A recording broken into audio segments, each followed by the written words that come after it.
องประชุมใหญ่สมาชิกพรรคครั้งที่3หน่วยพรรคหากฐานกรมสถิติเศรษฐกิจและสังคมได้ไขขึ้นอย่างเป็นทางการในวันที่24ธันวาคม2025โดยให้เกียรติเข้าร่วมเป็นประธานของสหายนางพรวรรณอุทวงศ์รองเลขาคณะบริหารงานพรรคกระทรวงรองรัฐมนตรีกระทรวงการเงินสหายอุบันสุพิดาคณะประจำพรรคกระทรวงหัวหน้ากลุ่มจัดตั้งและสหายเรียนทองสุภานีเลขาหน่วยพรรคหากฐานกรมสถิติเศรษฐกิจและสังคมพร้อมด้วยคณะหน่วยพรรคหากฐานกรมสมาชิกพรรคสมบูรณ์สำฮองและแขกถึกเซินเข้าร่วมกองประชุมได้รับฟังบทรายงานการเมืองบทสำรวจการนำพารวมและบทสรุปการจัดตั้งปฏิบัติแผนพัฒนาของหน่วยพรรคหากฐานกรมสถิติเศรษฐกิจและสังคมตลอดระยะ1สมัยผ่านมาซึ่งเห็นได้ผลสำเร็จและผลงานอันพ้นเด่นหลายด้านที่สามารถญาติมาได้แสดงให้เห็นด้านดีด้านอ่อนข้อคงค้างมาตรการการแก้ไขในต่อหน้าพร้อมทั้งได้รับห้องเอาบทรายงานการเมืองทิศทางแผนการและคาดหมายสู่โซนการพัฒนาแขนงการใน1สมัยต่อหน้าก็คือระยะปี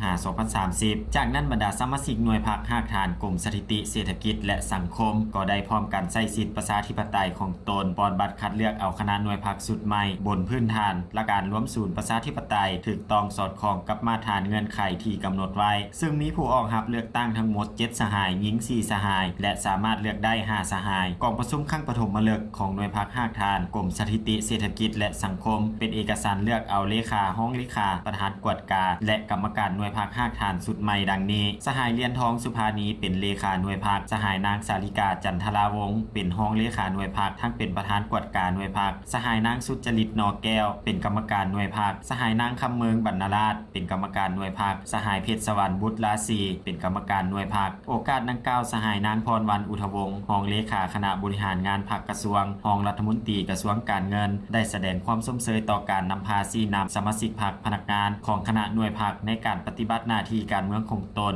ซึ่งญาติได้ผลงานและผลสำเร็จหลายด้านในระยะผ่านมาพร้อมกันนั้นสหายยังได้เรียกร้องให้คณะหน่วยพรรคหากฐานกรมสถิติเศรษฐกิจและสังคมต้องได้สืบต่อนำพาปรับปรุงแก้ไขจุดอ่อนข้อคงค้างและเน้นหนักคณะหน่วยพรรคสุดใหม่เพิ่มทวีศึกษาอบรมการเมืองแนวคิดให้สมาชิกพรรคพนักงานทั้งหมดภายในหน่วยพรรคเชิดชูสติปัญญาของรับผิดชอบต่อหน้าที่การเมืองของตนให้สูงขึ้นเพื่อปฏิบัติเวียกงานวิสาเฉพาะให้มีการหันเปลี่ยนใหม่อย่างตั้งหน้าและดีขึ้นเทอละก้าวแน่ใจก่อสร้างหน่วยพรรคมีความปลอดภัยเข้มแข็งและนักแน่น